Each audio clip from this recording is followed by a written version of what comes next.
You're starting a new project and meeting your new project team members, and let's see what they're like. I just had to come and tell you, Wendell has been complaining to the VPs that you're continuously changing your mind and that no one really knows what they're supposed to do. I wanted you to know what's going on.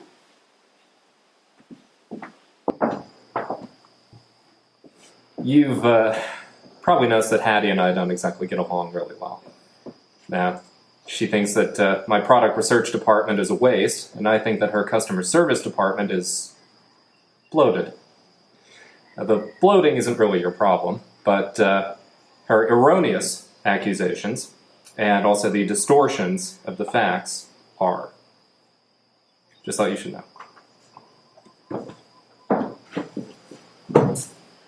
You know, I am an enthusiastic and optimistic person, but everyone on this team thinks I'm a dope and thinks they can take advantage of me.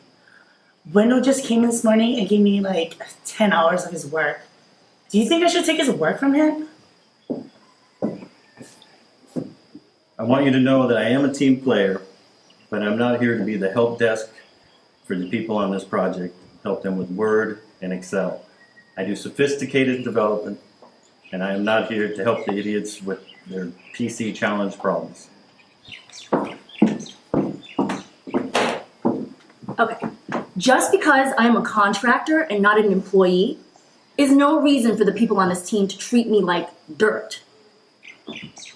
I can't get any tech support from Ricky, and no one on this team will give me a hand with my complicated assignment. No one that is but Missy, who is the real team player and helps me with what I need to do. You know, you need to fix this if you want me to be at my maximum effectiveness. Well, we've got some problems here, clearly, and the problems we're facing are the type that don't get better by themselves. This is not the time to be passive, to lay back and see if they can work things out. This is the time for a project manager to be very assertive in steering the culture of the project team. Let's see him in action a bit more before we decide precisely what to do. Okay. You want us to break down this 90% customer satisfaction level achievement into major deliverables? I think we have to get better in a whole lot of areas, particularly the promises made by sales to customers and the products that operations ships to them. When we screw up there, it makes customers so angry, it's hard for anybody to undo the damage. You never miss a chance at a cheap shot, do you? All right, we can improve in those areas, but customer service needs to improve in how they handle customers. If this project is going to work, we need to have improvement everywhere. I don't know why you people have to come in here and be nasty like this. I don't know why I'm on this project or why these two waste so much time arguing. I know why I'm here. It's to help solve problems like the one we just heard.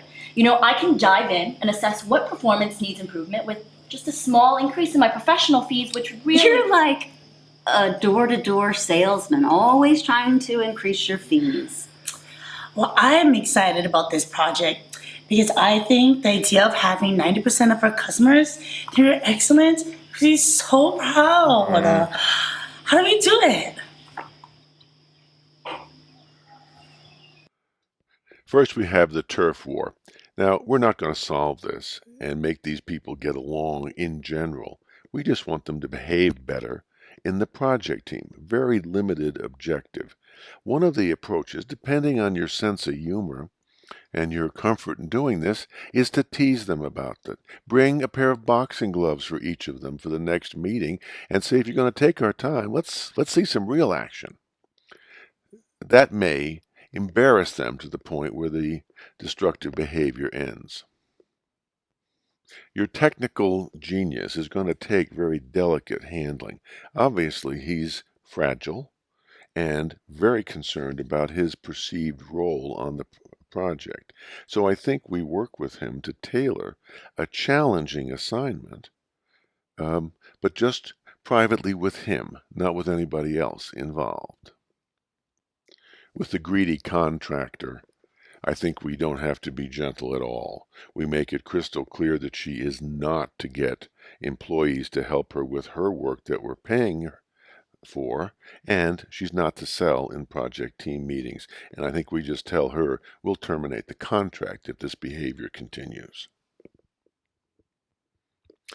With a young woman who's new to projects, I think we just tell her not to accept any work from anybody else but the project manager.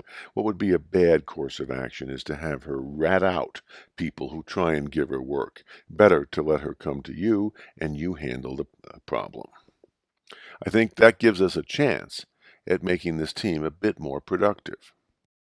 A big part of a project manager's success is based on communicating in meetings with individuals or small groups and in making presentations. Our individual instruction courses give you practice in these areas in live online sessions. Your instructor will play the role of the person with whom you're working. The sessions are a lot of fun and our students and instructors enjoy them. You'll get live practice thinking on your feet and answering the questions that PMs have to answer. It's just the two of you working privately, and if you get off track, your instructor will call timeout, give you feedback and coaching, and then back up the meeting so you can try again. Please consider one of our courses.